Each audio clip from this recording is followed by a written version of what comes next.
بسم الله الرحمن الرحيم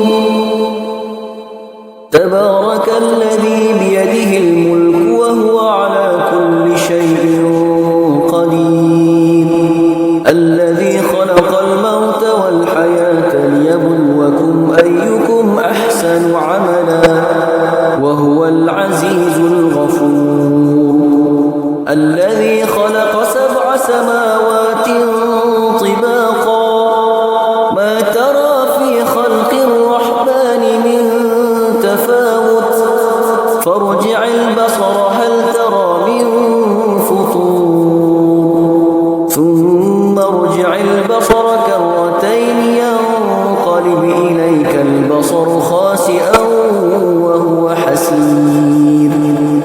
ولقد زينا السماء الدنيا بمصابيح وجعلناها رجوما للشياطين وأعتدنا لهم عذاب السعير وللذين كفروا بربهم عذاب جهنم وبئس المصير إذا ألقوا فيها سمعوا لها شهيقا وهي تفور تكاد تميز من الغيظ كلما ألقي فيها فوج سألهم خزنتها ألم يأتكم نذير قالوا بلى قد جاءنا نذير فكذبنا وقلنا ما نزل الله من شيء إن أنتم إلا في ضلال كبير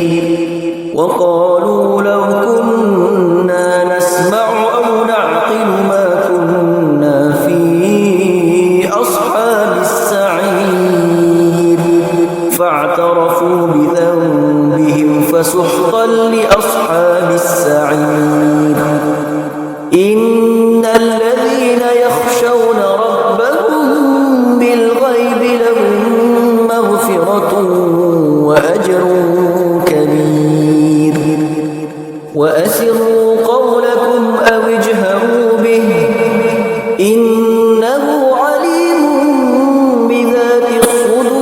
الصدور ألا يعلم من خلق وهو اللطيف الخبير هو الذي جعل لكم الأرض ذلولا فامشوا في مناكبها وكلوا من رزقه وإليه النشور أأمنتم من في السماء أن يخسف بكم الأرض فإذا هي تمور أم أمنتم من في السماء أن يرسل عليكم حاصبا فستعلمون كيف نذير ولقد كذب الذين من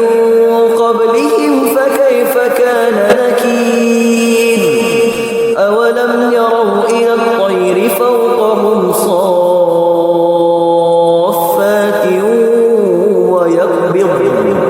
ما يمسكهن إلا الرحمن إنه بكل شيء بصير أمن هذا الذي هو جند لكم ينصركم من دون الرحمن إن الكافرون إلا في غرور أمن هذا الذي يرزقكم إن أمسك رزقه بل لجوا في عتو ونفور أفمن يمشي مكبا على وجهه أهدى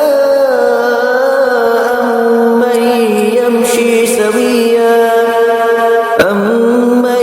يمشي سويا على صراط مستقيم قل هو الذي